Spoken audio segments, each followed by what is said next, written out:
નવરાત્રીમાં કોઈ પણ કપલ હવે ઓયોમાં નહીં જઈ શકે કેમ કે નવરાત્રીના પર્વને અનુલક્ષીને પોલીસ હવે કડક મૂડમાં આવી ગઈ છે। શહેરમાં શાંતિ સલામતી અને ખાસ કરીને મહિલાઓની સુરક્ષા જળવાઈ રહે તે હેતુથી પોલીસે હોટેલ અને ગેસ્ટ હાઉસના સંચાલકો માટે નવા અને અત્યંત કડક નિયમો જાહેર કર્યા છે।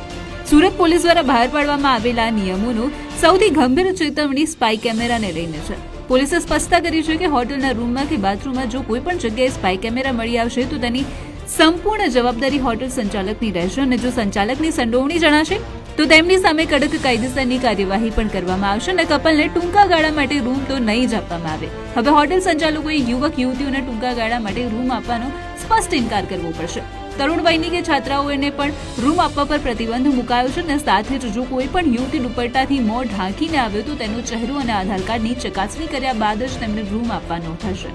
આ ઉપરાંત ગ્રાહકનો ફોન નંબર ડાયલ કરીને તે સાચો છે કે ખોટો તે પણ ચેક કરવાનો રહેશે।